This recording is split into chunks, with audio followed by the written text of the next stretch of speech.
What's going on, y'all? This is Tarek Talks. I'm Tarek, and I'm gonna be talking my stuff.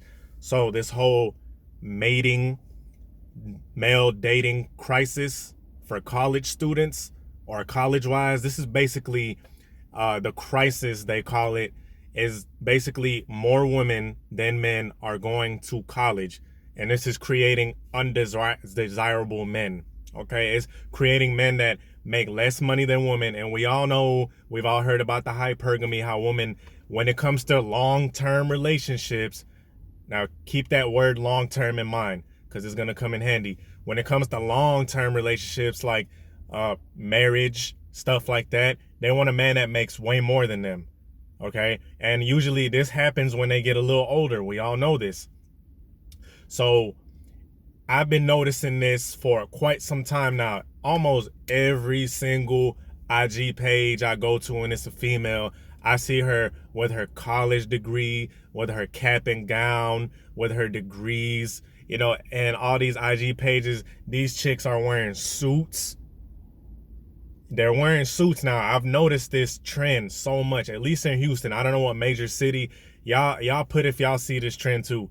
And they're real estate agents, they're high-powered lawyers, attorneys, all this good stuff.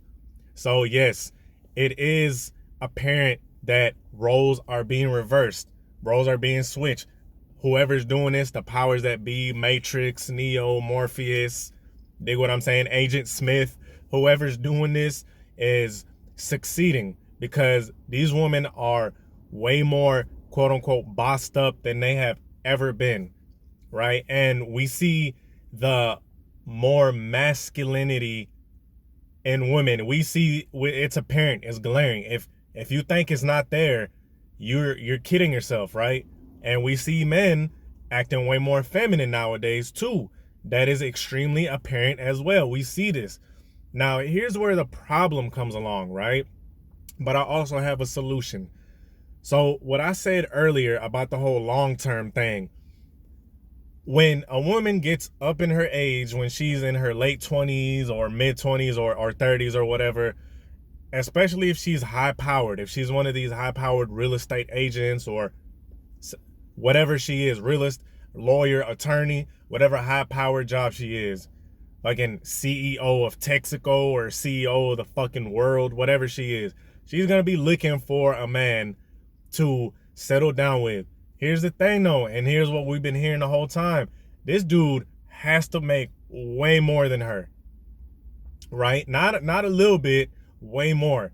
Because the whole time, if she feels like she's overpowering him with finances and leadership role, it's not finna work. It's just not gonna work, right? And this is long term.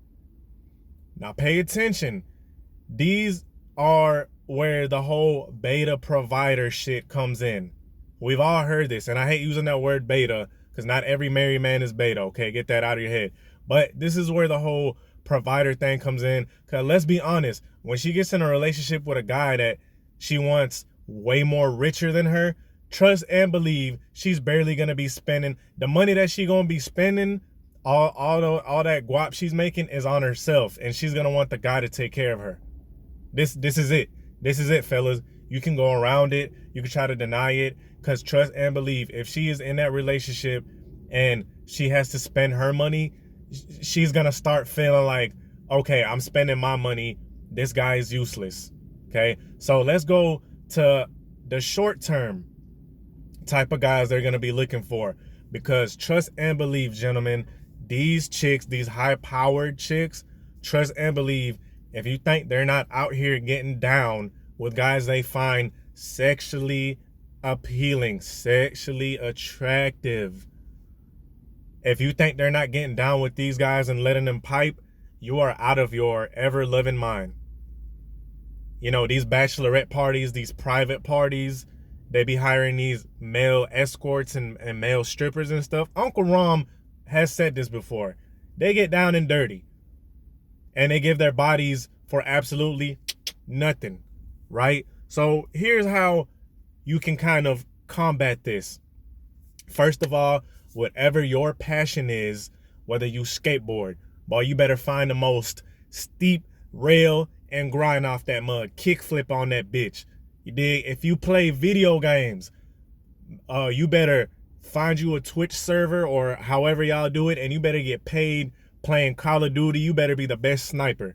If you love talking stuff on YouTube about fitness and about dating, well, you better get out there and make these videos.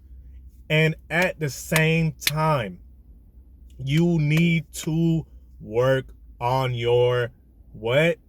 SEX appeal. I don't want to keep saying that word because YouTube be tripping. We all know this. You need to work on that masculine appeal. You know what I'm talking about. That's why I be drilling it in y'all. Hit the darn gym. Get your style on point. If anyone on here is going to argue with me and start denying what I'm saying, bruh, you're going to be left in the dust. You're going to be left in the dust. If you thinking, oh, girls don't care about guys that look good and stuff, but you don't know the half, boy. You don't know the half. You know what I'm saying? Because I always get people making little smart ass comments. Oh, they're still going to go for the guy with money. But if you knew what these chicks was doing, getting down on club nights, on girls nights, when they get with the guy that's, you know, that looks hot to them, come on, man. Get out here. You can't be living in blindness. That's why I want to help my guys out, man. I want to help everybody out. While you stacking your guap, while you're building your empire, you doing, because let's be honest, man, this whole college shit, it's about to be out the window, man. Whatever your trade is, pick up a trade. Are you a welder? Dig? Plumber? AC? HVAC? This is where it's going now. These jobs are trade schools. It's like you work for somebody kind of, but you really working for yourself. Landscape, whatever it is. My Latinos, man, they be out here. I'm in Houston. My Latinos be killing a landscape game. You can't tell them shit about landscape. They be having these beautiful ass homes, right? Shout out to my Latinos and the H, man. And I want y'all to shout yourselves out in the comment. Let me know where you from. I gotta give shout outs. I gotta give love to everybody, and especially if you overseas. Let me know where you from. Australia, New Zealand, Zimbabwe, goddamn Korea. Let me know where you from. Anyway, with that being said, boy, the gap. What I'm trying to say is the gap between women wanting that short-term sexual appeal guy, because let's be honest, they make more money than men. So they got the money part down. They just want a guy that they could be intimate with and have him rock their socks. Let's just be honest, because the money out the equation, we're going into a new era. You know, the whole money thing is sort of out of the equation. They don't need money like that. So what's the logical thing? They're gonna be looking for the guy that's sexually appealing, that smells nice, has his body in order, has his hairstyle in order. You know, all these things that y'all think is so shallow, having his masculine demeanor in order, that could go up to a chick, look her dead in the eye, say, hey, how you doing tonight? Are you enjoying yourself? You know, why his chest is all up in her face. You know what I mean? I might be over exaggerating, but you guys know what I mean. Why his big chest is in her face and she keep looking at it. I'm telling y'all, man, we need to adapt. All this 50s, the husband is out of shape, chubby, but he making money and he coming home and his chick is there and stuff. We're kind of getting out of that, bro. And marriages, I don't see that being too successful, especially the way the society is going. Especially the way it's going, right? Now, if we improve ourselves now, like I said, get your appeal up, get your sex appeal up. You feel what I'm saying? Start having zero tolerance with disrespect with these ladies. Start dismissing them real quick. If they're not down, if they don't find you as appealing as you find them, cut them off. None of this, oh, you got to take me to dinner and we have to do it. No, we're not doing that. Have a zero tolerance. At the same time, if you get rejected, but take that rejection and grind twice as hard. I want you to do this. When you get rejected by a chick, which is natural, we're all gonna do that. You remember that shit and you take it to the gym. Take that shit to the gym. Grind it out. You know, if you get rejected, Go ahead and be like, all right, you know what? I'm finna get up. I'm gonna grind on my business even harder and get yourself up. Why you getting your sex appeal up? Because let me tell you something, man. These chicks, these college girls that have all this guap, they're looking for guys that they find masculinely attractive, that they find sexually attractive. And it's real, right? Anyway, with that being said, guys, like, comment, subscribe. I hope you liked this video. I hope it was informative. Peace.